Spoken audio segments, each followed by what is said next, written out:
Sarah Mitchell had always been the type of person who could find humor in the most serious situations. As a captain in the Navy, she had learned that a well-timed joke could ease tension among her crew during long deployments at sea. Her quick wit and infectious laughter had earned her respect not just from her subordinates, but from her peers as well. She commanded the USS Meridian, a destroyer that had seen action in 3 different theaters of operation over the past decade. The morning of March 15th started like any other aboard the Meridian. The ship was docked at Naval Base Norfolk, undergoing routine maintenance before their next deployment. Sarah was reviewing duty rosters in her quarters when her communications officer, Lieutenant Commander Jake Torres, knocked on her door. Jake had been with her crew for 2 years and had developed a reputation for being both efficient and slightly mischievous. "Captain, we've received some interesting correspondence from Fleet Command," Jake said, trying to suppress a grin as he handed her a manila envelope marked with official seals. Sarah looked at the envelope suspiciously. The return address showed it was from Admiral Rebecca Hartwell's office. But something about Jake's expression made her pause. Admiral Hartwell was known throughout the fleet as a no-nonsense leader who had risen through the ranks faster than almost anyone in recent memory. She was also someone Sarah had never met personally, though she had heard countless stories about the Admiral's legendary attention to detail and her ability to remember the service records of hundreds of officers under her command. "This better not be another one of your pranks, Torres," Sarah warned. Though she was already smiling, Jake had a history of creating elaborate fake memos that fooled half the crew before anyone realized they were jokes. "Would I joke about official correspondence from an admiral?" Jake asked, his expression innocent but his eyes twinkling with mischief. Sarah tore open the envelope and pulled out what appeared to be an official memorandum on Navy letterhead. The document outlined new protocols for deck maintenance and included several paragraphs of military jargon that seemed unnecessarily complicated. As she read through it, she noticed several phrases that seemed oddly worded, and one particular sentence that made her pause. "All personnel are required to maintain proper grooming standards, including the mandatory wearing of polka-dotted socks during formal inspections." She looked up at Jake, who was now struggling to keep a straight face. "Polka-dotted socks? That's what the Admiral's office sent us, ma'am. I'm just the messenger." Sarah burst out laughing. The memo was clearly one of Jake's creations, and she had to admit it was well done. The official formatting was perfect, and he had even managed to replicate the Admiral's signature stamp at the bottom. She was about to compliment him on his attention to detail when her phone rang. "Captain Mitchell, this is Commander Rodriguez from Fleet Communications. We have Admiral Hartwell on a secure line, requesting to speak with you immediately." Sarah felt her stomach drop. She looked at Jake, whose face had gone pale. "Did you say Admiral Hartwell? The real Admiral Hartwell?" "Yes, ma'am. She's holding for you now." Sarah grabbed the phone, her mind racing. "Admiral, this is Captain Mitchell. How can I assist you?" "Captain Mitchell, I understand you received some correspondence from my office this morning. I need to speak with you about that immediately. Can you be at Fleet Headquarters in 1 hour?" The Admiral's voice was crisp and professional, but Sarah detected something underneath the formal tone that she couldn't quite identify. It wasn't anger, exactly, but there was definitely something unusual about the request. "Of course, Admiral. I'll be there within the hour." "Excellent.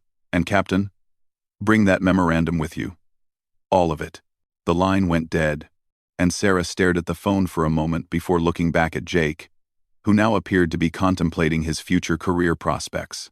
"Torres, please tell me you didn't actually send a fake memo to Admiral Hartwell's office." Jake's silence was answer enough. "How did this happen?" Sarah asked, sinking into her chair. "Well, ma'am, I was working on the prank memo for you, and I had both documents open on my computer at the same time. We also had a real requisition form that needed to go to Fleet Command for approval of new navigation equipment. I may have, accidentally, sent the wrong document." Sarah closed her eyes and took a deep breath. In all her years of service, she had never been in a situation quite like this. She had heard stories of officers making career-ending mistakes, but accidentally sending a prank memo to a 3-star admiral had to be a new one for the record books. "So you're telling me that Admiral Hartwell received a fake memorandum about polka-dotted socks instead of our equipment requisition?" "It appears so, ma'am." Sarah stood up and straightened her uniform. Whatever was about to happen at fleet headquarters, she would face it with dignity. She had always taken responsibility for the actions of her crew, and this situation would be no different. "Torres, you're coming with me. This is your mess, and you're going to help clean it up." As they drove toward fleet headquarters, Sarah's mind wandered to her family's history of military service. Her father had been a career Navy man, and he had taught her that integrity and taking responsibility for one's actions were the cornerstones of military leadership. She had never imagined she would need to apply those lessons while explaining a prank memo to one of the most senior officers in the fleet. The headquarters building loomed ahead, its imposing concrete facade a stark reminder of the serious nature of their mission. Sarah had been to the building many times before for briefings and meetings, but she had never felt quite as nervous as she did walking through those doors today. The security checkpoint processed them quickly, and within minutes they were riding an elevator to the 7th floor, where Admiral Hartwell's office was located.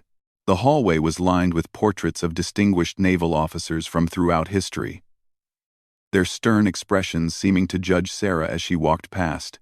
Admiral Hartwell's secretary, a efficient-looking woman in her 50s, directed them to wait in a conference room adjacent to the Admiral's office. The room was spartanly decorated with a long mahogany table, several leather chairs, and a large map of the world's oceans covering one wall.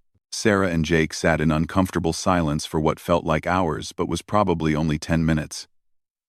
Finally, the door opened, and Admiral Hartwell entered the room. Sarah had seen photos of the Admiral before, but meeting her in person was different. She was shorter than Sarah had expected, probably around 5'6", with silver-gray hair pulled back in a tight bun and intelligent brown eyes that seemed to take in everything at once. Her uniform was immaculate, with ribbons and decorations that told the story of a distinguished career spanning more than 2 decades. "Captain Mitchell, Lieutenant Commander Torres," the Admiral said, taking a seat across from them. "I believe you have something that belongs to me." Sarah placed the fake memorandum on the table between them, her hands steady despite the nervous energy coursing through her body. "Admiral, I want to apologize on behalf of my crew for this mix-up. This was never intended to reach your office, and I take full responsibility for the breach of protocol." Admiral Hartwell picked up the document and read through it carefully, her expression unreadable. When she reached the part about the polka-dotted socks, Sarah thought she saw the corner of the Admiral's mouth twitch slightly, but it happened so quickly she couldn't be sure. "This is quite creative," the Admiral said finally. "The formatting is excellent, and whoever created this clearly has a good understanding of military documentation standards." Rosand, Jake shifted uncomfortably in his chair, but remained silent. "However," the Admiral continued, "what concerns me more than the prank itself is how it ended up in my office. That suggests some serious gaps in your communications protocols." Sarah nodded. "You're absolutely right, Admiral. We'll be implementing new procedures immediately to ensure this never happens again." "Actually, Captain, that's not why I asked you here today." Sarah blinked in surprise. "Ma'am?" Admiral Hartwell leaned back in her chair, and for the first time since entering the room, her formal demeanor seemed to relax slightly. "When I received this memorandum this morning, my first instinct was indeed to find out who was responsible and take appropriate disciplinary action. But then something interesting happened." She paused, as if considering how much to reveal. "I showed it to my Chief of Staff, Captain Williams, and he had an unexpected reaction. He started laughing, and when I asked him why, he told me a story that I think you both need to hear." Admiral Hartwell reached into a folder beside her and pulled out another document, this one bearing the official seal of Naval Personnel Command. Sarah noticed that the Admiral's hands, while steady, showed the faint tremor that often came with years of high-stress military service. 28 years ago, the Admiral began, there was a young ensign stationed aboard the USS Constellation who had a habit of creating elaborate practical jokes to boost morale among the crew. The ship was on a 6-month deployment in the Pacific, and tensions were running high due to some political situations developing in the region. Sarah felt a strange sense of anticipation building in her chest, though she couldn't explain why. This particular ensign was known for her creativity and her ability to make people laugh during difficult times. She once convinced half the crew that they were going to be visited by a delegation of penguins as part of a scientific research project. Another time, she created fake shore leave passes that granted personnel permission to visit imaginary tropical islands. Jake looked confused, but Sarah was beginning to feel an odd tingling sensation, as if pieces of a puzzle were slowly clicking into place in her mind. But the prank that everyone remembered most, the Admiral continued, was a fake memorandum she created about new uniform regulations. According to this memo, all personnel were required to wear polka-dotted socks during formal inspections as a way to boost crew morale and demonstrate the Navy's commitment to innovation. Sarah's breath caught in her throat. The coincidence was too specific, too exact to be random chance. The memo was so well crafted that it actually made its way up the chain of command before anyone realized it was a joke. When it was finally discovered, instead of being disciplined, the ensign was commended by her captain for her creativity and leadership in maintaining crew morale during a difficult deployment. Admiral Hartwell set down the document and looked directly at Sarah. That ensign's name was Sarah Mitchell. The room fell into complete silence. Sarah felt as if the air had been sucked from her lungs. She stared at the Admiral, trying to process what she had just heard. "I don't understand," Sarah said quietly. "I never served on the Constellation. I've never created a memo about polka-dotted socks before today." "Actually," the Admiral said, reaching for another folder, "you did. But you were only 3 years old at the time." She pulled out a personnel file that was much thicker than most Sarah had seen. On the cover, in neat military typing, was the name Lieutenant Commander Sandra Mitchell. "Sandra Mitchell was your mother, Captain. And she was my roommate at the Naval Academy." Sarah felt the world shift around her. Her mother had died when Sarah was 7 years old, and her father had rarely spoken about her military service. Sarah knew that her mother had been in the Navy, but her father had always kept the details vague, saying only that her mother had been a good officer who had died too young. "My mother?" Sarah whispered. "Sandra was one of the most remarkable people I've ever known," Admiral Hartwell continued. And now her voice carried a warmth that had been absent before. "She was brilliant, funny, and absolutely fearless. She could diffuse any situation with humor, and she had this incredible ability to see the best in people even under the worst circumstances." The Admiral opened the personnel file and pulled out a photograph. It showed a young woman in a Navy uniform, laughing at something off camera. The resemblance to Sarah was unmistakable.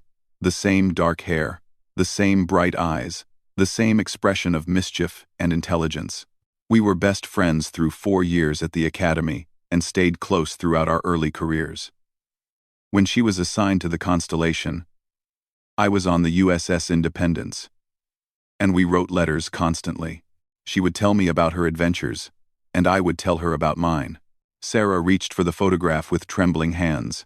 She had seen very few pictures of her mother, and none from her military service. Her father had packed away most of her mother's belongings after the funeral, and Sarah had never had the courage to ask him to show them to her.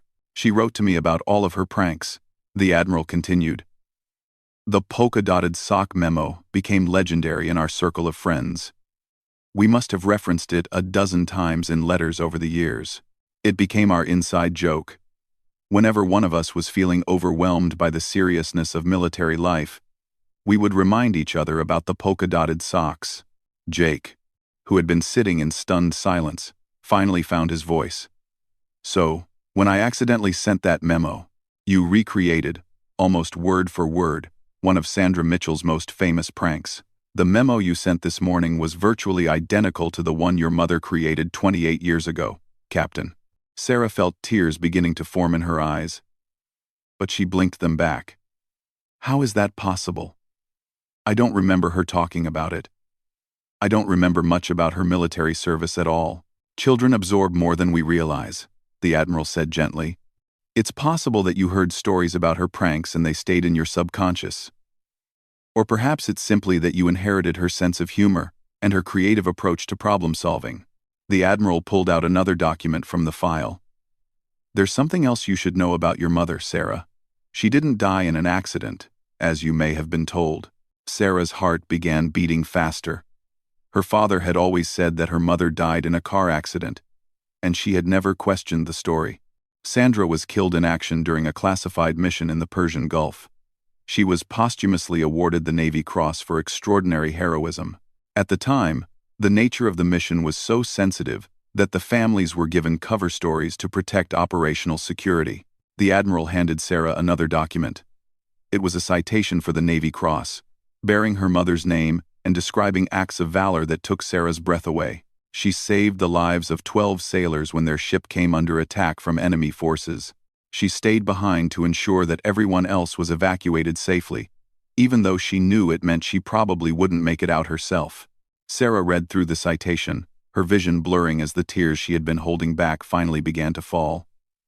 The woman described in the document was a hero, someone who had given her life to save others. "Why didn't anyone ever tell me?" Sarah asked. "The mission was declassified only 5 years ago," the Admiral explained. "Your father may not have known the real story himself." The cover stories were so comprehensive that even close family members weren't told the truth. Admiral Hartwell reached across the table and placed her hand over Sarah's. "Your mother would have been incredibly proud of the officer you've become, Sarah. When I saw your service record yesterday, after receiving your accidental memo, I was amazed by the similarities between your career and hers. You've both commanded with distinction. You've both earned the respect and loyalty of your crews.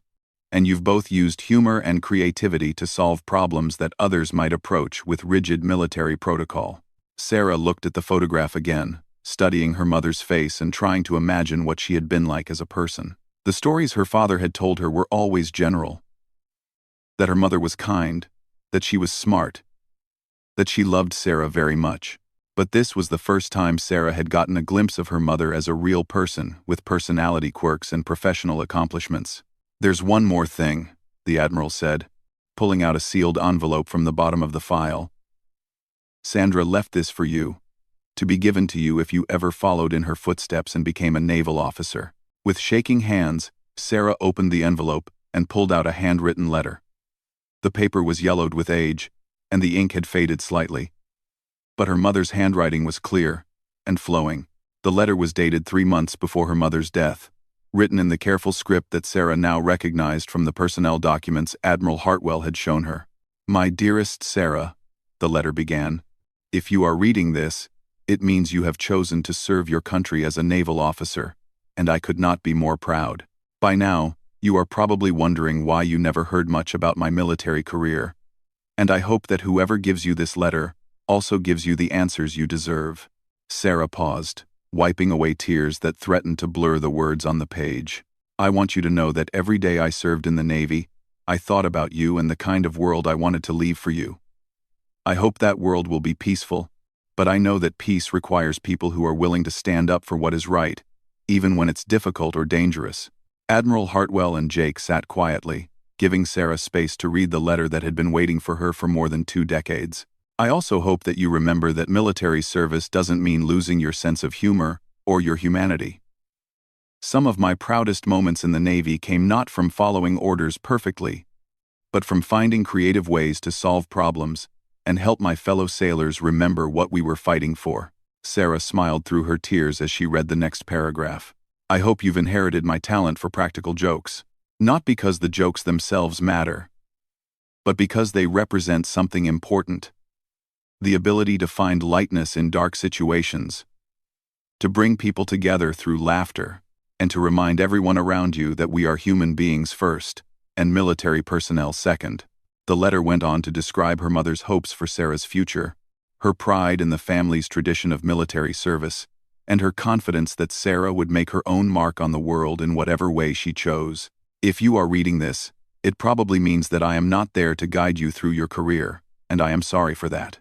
But I want you to know that you carry the best parts of both your father and me with you wherever you go. Trust your instincts, stand up for what is right, and never be afraid to laugh at the absurdity of military bureaucracy." The letter ended with a postscript that made Sarah laugh out loud despite her tears. P.S. If you ever create a memo requiring polka-dotted socks, make sure you send it to the right person. Sarah set down the letter and looked up at Admiral Hartwell, who was smiling with an expression of deep satisfaction. "She knew," Sarah said wonderfully. "Somehow, She knew that I would end up doing exactly what she did. Your mother was always good at reading people, the Admiral replied. She had an intuitive understanding of human nature that made her an exceptional leader. Sarah turned to Jake, who had been sitting in stunned silence throughout the entire revelation. Torres, I think we can safely say that your accidental memo had more impact than either of us could have imagined. Ma'am, I'm still not sure I understand everything that just happened. But I'm incredibly sorry that my mistake caused all this trouble. Admiral Hartwell leaned forward. Lieutenant Commander Torres, I want you to understand something. Your mistake wasn't a mistake at all. It was exactly what needed to happen. Without your accidental memo, Captain Mitchell might never have learned the truth about her mother's service, and I might never have had the chance to share these stories and documents with her. She turned back to Sarah. There's one more thing I need to tell you, Captain. I didn't ask you here today just to share your mother's story. I have a proposition for you. Sarah straightened in her chair, shifting back into her professional demeanor despite the emotional revelations of the past hour. I'm listening, Admiral. As you know, the Navy is always looking for innovative leaders who can adapt to changing circumstances while maintaining the core values that make our service great. Your service record shows exactly the kind of leadership we need, and today's events have convinced me that you have inherited your mother's unique ability to inspire others. Admiral Hartwell pulled out yet another folder, this one containing what appeared to be transfer orders. I'm offering you a position as my Chief of Staff. It would mean a promotion to Commodore and a chance to work directly with Fleet Command on some of the most important strategic initiatives currently facing the Navy. Sarah felt her heart skip a beat. The position Admiral Hartwell was offering represented a significant advancement in her career, the kind of opportunity that came along once in a lifetime. The job would require you to leave the Meridian, of course, but it would also position you for even greater responsibilities in the future. Your mother never had the chance to see how far her career could take her, but you do. Sarah looked at the transfer orders, then at the photograph of her mother, then back at Admiral Hartwell. May I ask why you're offering me this position? Is it because of who my mother was? Absolutely not, the Admiral replied firmly. I'm offering it to you because of who you are. Your service record speaks for itself. You've demonstrated exceptional leadership, strategic thinking, and the ability to maintain crew morale under difficult circumstances. The fact that you're Sandra Mitchell's daughter is simply a wonderful coincidence. Sarah considered the offer carefully. The logical part of her mind recognized that this was an extraordinary opportunity that could change the entire trajectory of her career. But another part of her thought about the crew of the Meridian, the sailors who had served under her command for the past 3 years and who depended on her leadership. Admiral, I'm honored by your offer, and I don't want to seem ungrateful. But I need to ask, can I have some time to think about it? My crew on the Meridian is about to deploy, and I've made commitments to them that I take seriously. Admiral Hartwell nodded approvingly. That's exactly the answer I hoped you would give, Captain. Anyone who would abandon their crew for personal advancement wouldn't be the right person for this job anyway. Take all the time you need to make your decision. She handed Sarah a business card with her direct phone number. When you're ready to talk, call me. But don't wait too long. Good opportunities have a way of disappearing if we don't act on them. As they prepared to leave the conference room, Admiral Hartwell handed Sarah the entire personnel file that contained her mother's documents. These belong to you now, she said. There are stories in there about your mother that I think will help you understand not just who she was, but who you have the potential to become. Sarah clutched the file to her chest, feeling as though she was carrying a piece of her mother with her for the first time in 20 years. Admiral, there's one more thing I need to know. The polka-dotted sock memo. Was that really just a coincidence? Admiral Hartwell smiled mysteriously. Captain, in my experience, there are very few true coincidences in life. Sometimes the universe has a way of bringing us exactly what we need, exactly when we need it. Even if it arrives in the most unexpected package. As Sarah and Jake walked back through the hallway lined with portraits of distinguished naval officers, Sarah felt a new sense of connection to the history and traditions of the service. Her mother's face wasn't on any of these walls, but her legacy lived on in the stories that Admiral Hartwell had shared, and in the career that Sarah was now building. Outside the headquarters building, Jake finally spoke up. "Captain, I know I caused a lot of trouble today, but I have to say, I'm really glad I made that mistake." Sarah laughed, feeling lighter than she had in years despite the emotional weight of everything she had learned. "You know what, Torres? So am I." 3 months later, Sarah stood on the deck of the Meridian, watching her crew prepare for their upcoming deployment. She had decided to stay with her ship, at least for now. But she kept Admiral Hartwell's business card in her pocket as a reminder of the opportunities that awaited her in the future. The crew had been briefed on the deployment mission. Supplies had been loaded, and all systems had been checked and double-checked. But before they left port, Sarah had one more piece of business to attend to. She gathered her senior officers in the wardroom and pulled out a manila envelope similar to the one that had started this entire adventure. "Ladies and gentlemen," she announced, "I have received new uniform regulations from Fleet Command that will take effect immediately." The officers exchanged worried glances, remembering the stories they had heard about Sarah's accidental correspondence with Admiral Hartwell. Sarah opened the envelope and pulled out an official-looking memorandum. "Effective immediately. All personnel aboard the USS Meridian are required to maintain the highest standards of professional appearance at all times. This includes proper grooming, correct uniform protocols, and..." She paused for dramatic effect, watching as her officers leaned forward in anticipation. "The mandatory wearing of polka-dotted socks during formal inspections." The room erupted in laughter as Sarah's officers realized they were the victims of an elaborate but harmless prank. But this time, Sarah had learned from Torres's mistake. She had made sure to send the real uniform regulations to Fleet Command and keep the joke memo safely aboard her own ship. As the laughter died down, Sarah looked around at the faces of her crew and thought about her mother's words about finding lightness in dark situations and bringing people together through humor. She realized that the best way to honor her mother's memory wasn't to follow exactly in her footsteps, but to forge her own path while carrying forward the values and spirit that had made Sandra Mitchell a hero. The USS Meridian left port the next morning, carrying a crew that was ready for whatever challenges lay ahead, led by a captain who had finally learned the full story of her own heritage and who understood that sometimes the most important discoveries come from the most unexpected sources.